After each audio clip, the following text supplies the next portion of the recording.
شهرک اولی مقام لایحه پرشکوه ترین است که در اساس معیارهای جهانی عمارت سازی بنیاد میگردد. شهرک اولی مقام واقع است در بوریش کوچه های زکریای رازی، لف تولستوی، گلدست و حمزه حکیم زاده ناحیه اسماعیلی سامانی شهر دوشنبه، یعنی در مرکز شهر.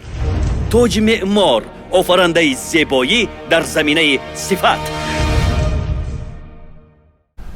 اجازه بدهید با شما سلام بدیم و با درود و سلام یک حادثه را به یاد بیارم. چند سال قبل روزنامه‌نگار و بلاگر معروف پرودیوسر بحرالدین صبور خواست یک فیلم را به نوار بگیرد و در نوشتن داستان این فیلم با بحرالدین صبور کمک کرد سراینده نامدار روزنامه‌نگار ضیاءالدین نورزاد. بحرالدین به خاطری که داستان فیلم را عاجلاً و با یک عجله با یک عشق و علاقه‌مندی ضیاءالدین نورزاد بنویسد، با او وعده داد که نقش اساسی را در این فیلم به ضیاءالدین میدهد. اما چون داستان فیلم به انجام رسید و نوشتنش را ضیاءالدین تمام کرد و بحرالدین پیشکش کرد، بحرالدین ضیاءالدین را فریب داد، نقش اساسی را به ضیاءالدین نداد و با دیگر نفر داد. بعداً چند دشواری ها و سختی و سنگینی های به سر بحرالدین آمد. بحرالدین گفت که این پاداش همان رفتار ناشایسته او بود، یعنی کیفر همان دروغی بود که با ضیاءالدین گفت.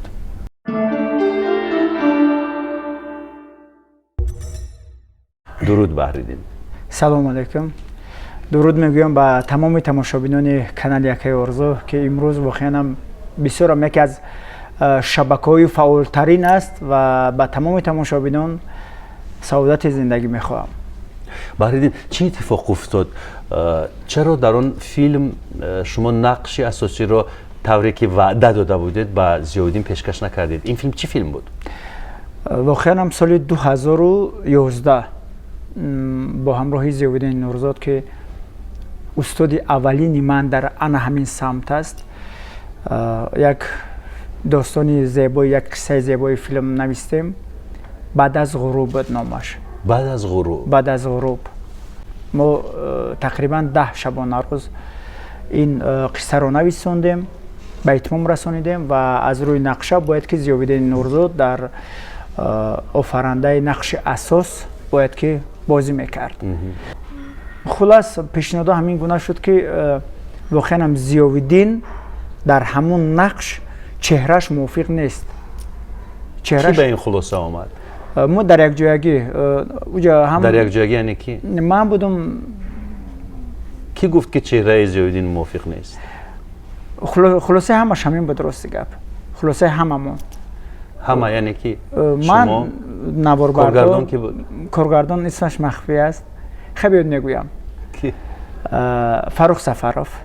خلاص گفتن که ضیاءالدین در همین نقش داستان فیلم رو با مشقت نوشت و بعدا پرتش کردید. همین گونه گویی می شود، لیکن اشتباه کردم. ما فیلم به نوار گرفتیم، با جای ضیاءالدین کی رو در نقش دعوت کردید؟ بهروز ورف. بله، تقریبا 3 ماه بود، 6 ماه بود، تقریبا 6 ماه به نوار گرفتیم، تنظیم کردیم، شعار و ویزا در تمام شهر پخش شد و بعداً ضیاءالدین فهمید، در نخست نمایش فهمید که چگونه واکنش نشان داد. فقط برای من زنگ زد، گفت که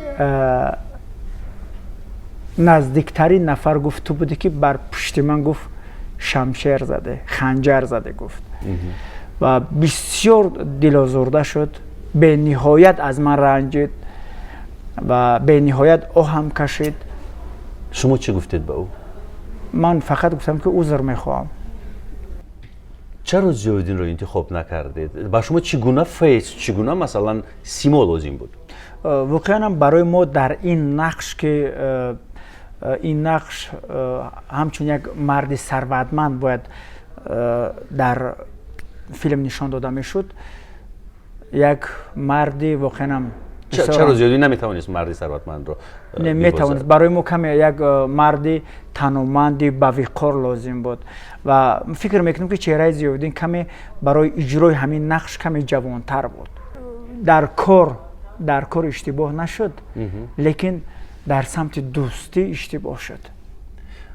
نمیشد که از اول او رو آگاه میکردید که همین گونه وضعیت است و ما دیگر کس رو در نقش انتخاب کردیم، زیرا از اینجا برمیاد که شما حقیقت رو پنهان داشتید و کار رو آورده رسوندید. نه، در اینجا باز سبب دیگر این بود که اون نفری که اجرا کننده نقش اساس بود برای ما یک سرپرست پیدا کرد و اون سرپرست برای ما برای بنوارگیری این فیلم مبلغ جدا کرد.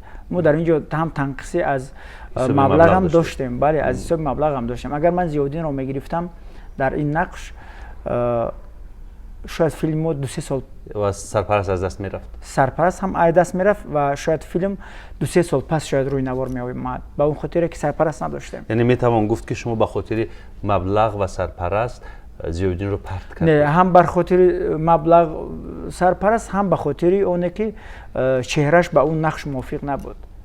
من راضیم که در تمام یگان نقش خیلی موافق به ضیاءالدین در تمام فیلم هایم، در تمام ویدیو رولیک هایم من میتونم که چهره ضیاءالدین رو استفاده برم. فقط که من در همین رشته بسیار راست گپ چی گویم نازک نگاه میکنم. هر یک لینیه که در فیلم است من میخوام به همون نقش موافق چهره رو انتخاب کنم. بخشش پرسیدید از البته همون لحظه هم بخشش پرسیدم و بعد از 10 سال هم باز بخشش پرسیدم. با اون خاطره که من یک فکر دارم که این فکری من نیست، فکر میکنم فکری تمامی شاید مردم باشد. هر عملی که انسان انجام میده در دنیا و این عمل خواه نخواه برمیگردد و شعاری من هم در زندگی همین است: نیکی کردی نیکی رو انتظار باش، بدی کردی بدی رو. شما چون این کار رو روا دیدید با ضیاءالدین، من پاداش اینو گرفتم.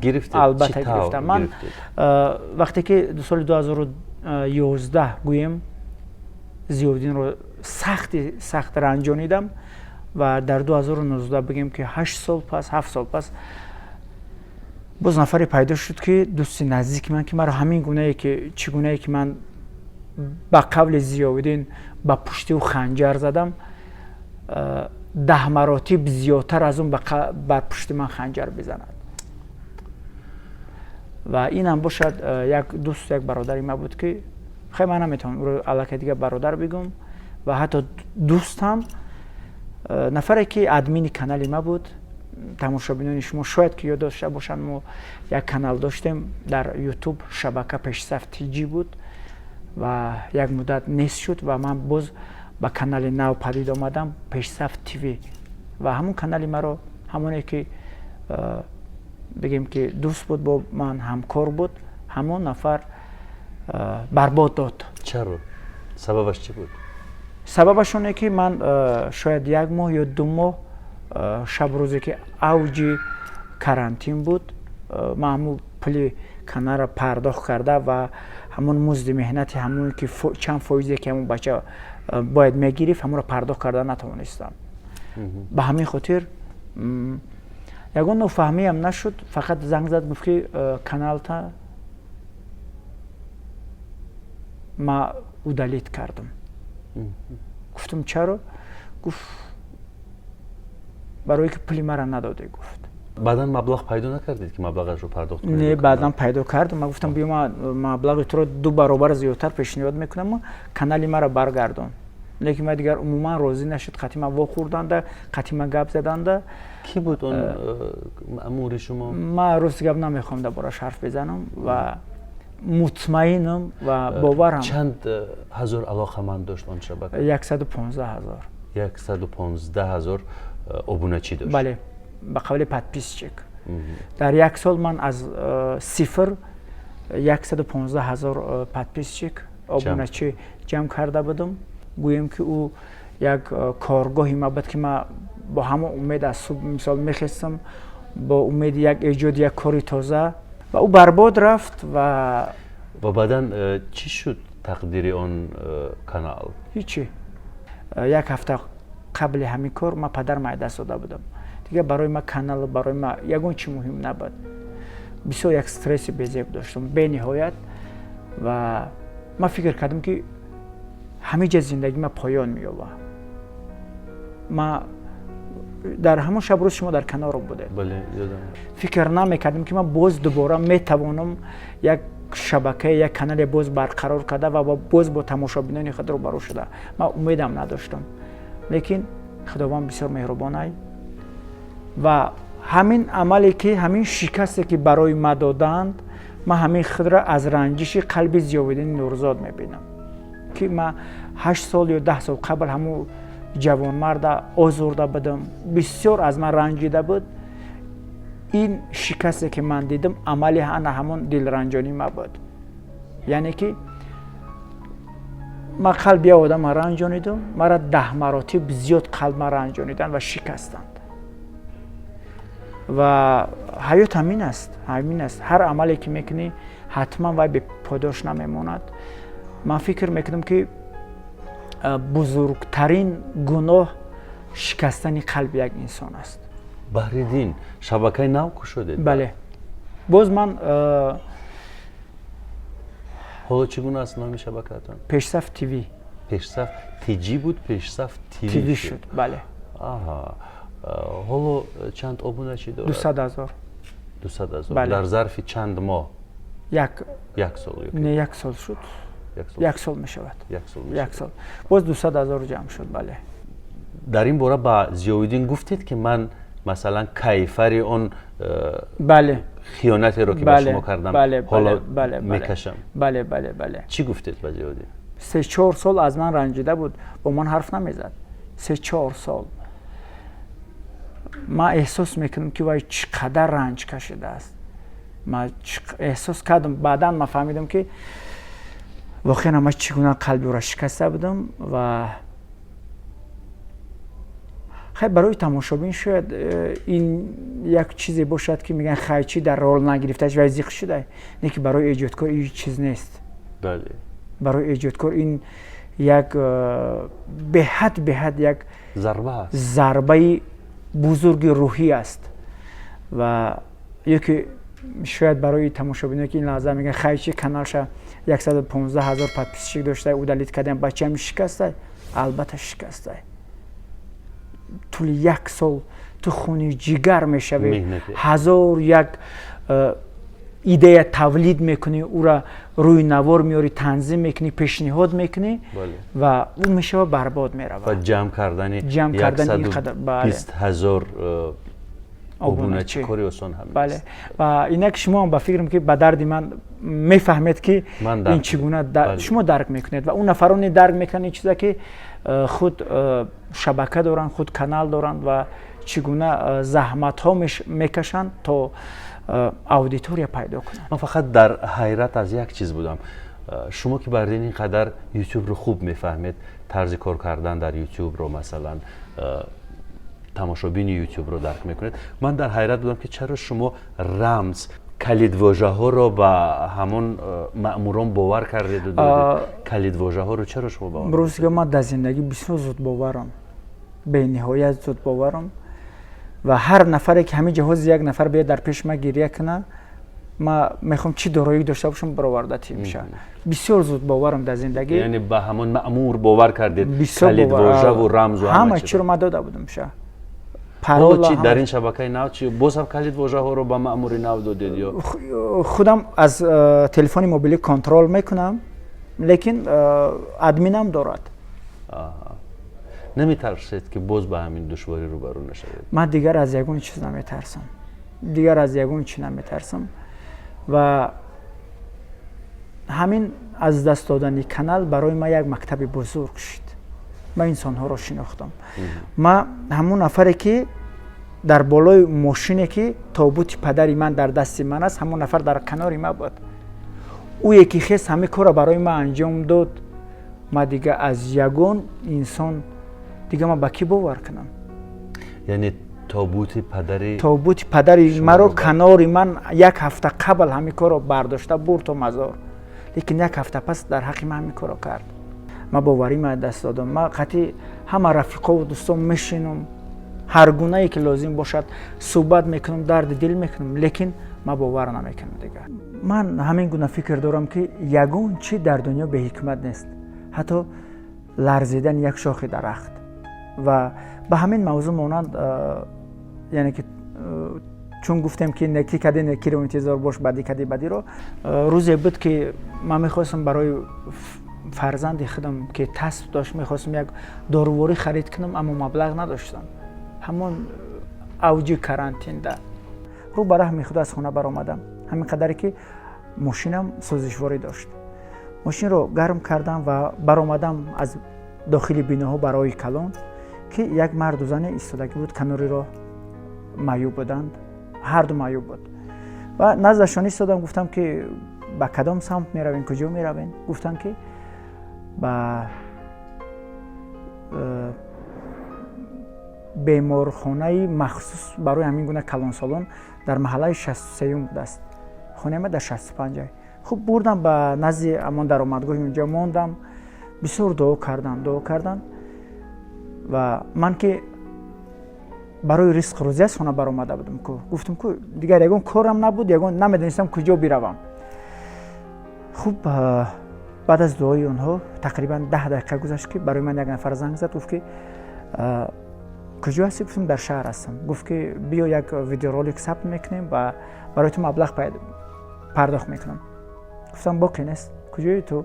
گفت نزدی کاخ سروش بیا، مرکز شهر. گفتم باقی نیست. رفتم اونجا ویدیو رولک رو ثبت کردیم و برای من یک مبلغ معینی پرداخت کردند و شکر رفتم داروی پسرم رو خریدم و باز چند روز دیگری که بود ما رو رسوند. مقصد که ببینید یک عملی خورده که هیچی نیست برای انسان که میتونه رو انجام بده، نه که برای خداوند چقدر اجر داره، قدر داره همه چیز. چون درباره پسر حرف زدید، باز فرزند دویم در اویله شما بود؟ بله، خدا با به حساب شکر. صاحب دخترچه دار شدم. دخترچه. بله. نامش رو چی موندید؟ نامش رو نامی خدا رحمتی مادرم رو مریم مونده.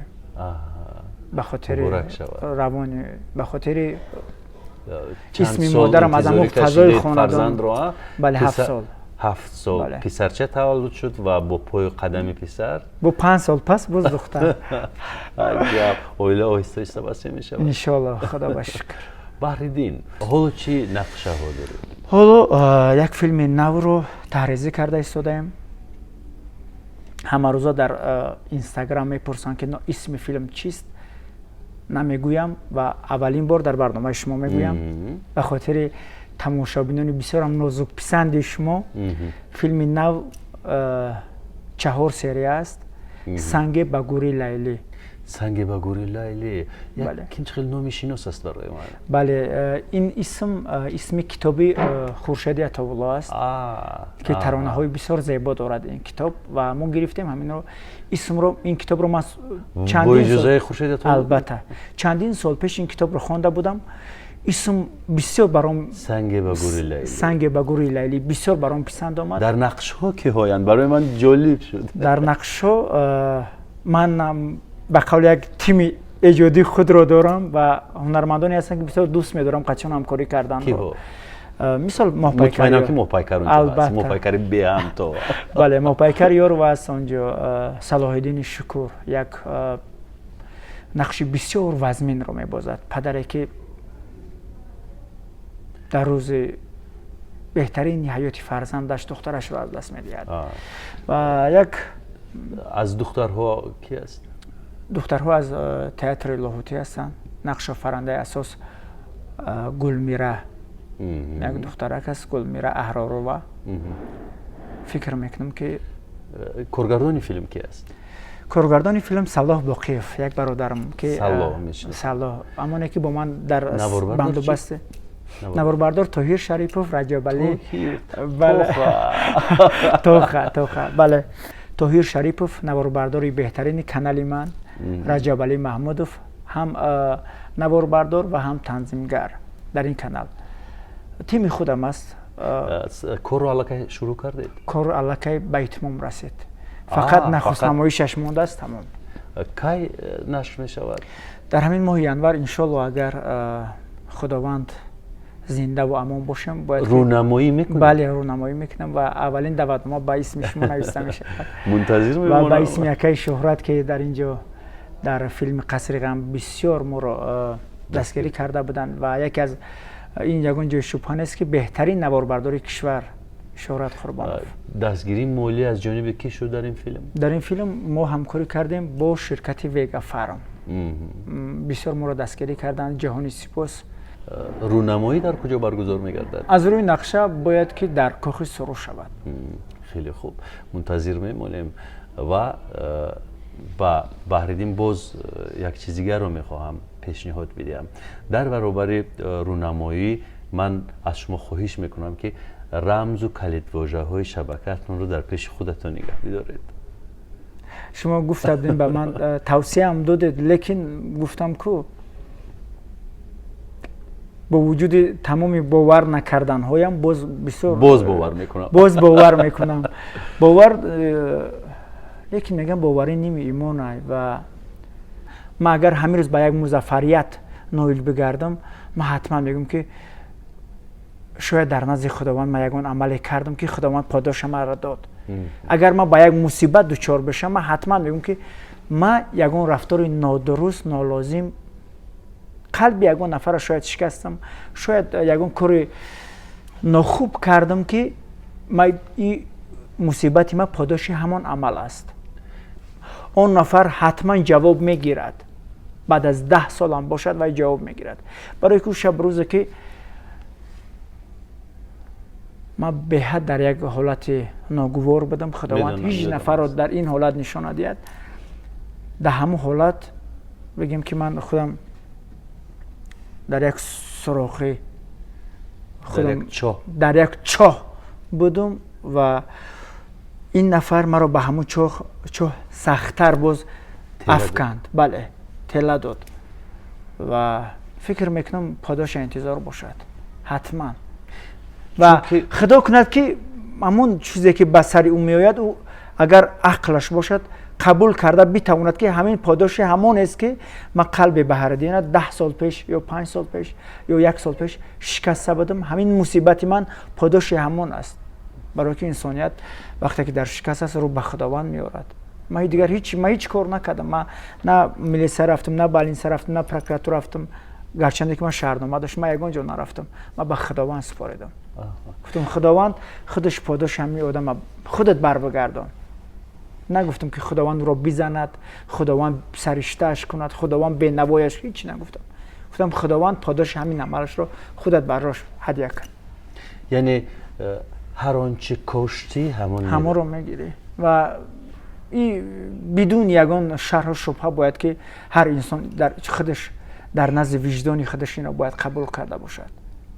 اگر وجدان داشته باشد باید قبول کنه که نکی کده نکی رو انتظار باش، بدی کده بدی رو. سپاس بهردین. آباد باشد. خیلی بود که نگفته بودیم. من فکر میکنم که از دوشتون همون یک باری وجدانی که بود نسبت ضیاءالدین بله سبک شد افتید و این مهمتر بود. بله بله. و اون آدم هایی که مثلا مانع میسازن اطراف ما اینها زیادن، اینها دوم درجه سوم درجه بله. اساس ضیاءالدین بود که رفیق ما است، بله. حبیبی ما است، بله. دوست ما است. بله. من سپاس میگم که آمدید، تکلیف ما رو پذیرفتید و من هم دیر باز ندیده بودم شما رو، پزمانی دیدار شده بودم. بله. موفق باشید. آرزو میکنم که شما تمامی نقشه هایتان را عملی بکنید، دست بالا باشید همیشه. سپاس.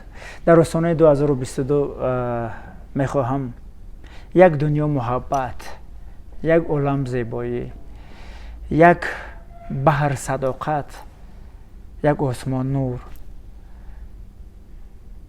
یک گلستان برکت و یک بینای زیبای رفاقت به تمام این تماشابینان آرزو کنم و خدا کند که همیشه صحتمند امان باشد. این دنیا بسیار نسبت ما انسان ها بی‌رحم است، بیاید ما نسبت همدیگر با رحم باشیم، با وفا باشیم. آمین آمین. خداوند همه ما را به مراد و مقصدمون برساند. خداحافظی میکنیم. صحتمند باشید. آباد باشد. این چی کلمه است؟ از کدام زبان آمده است؟ اینجا چی معنی دارد؟ با همه سوال ها از واژه جو نقطه جی جواب پیدا کنید.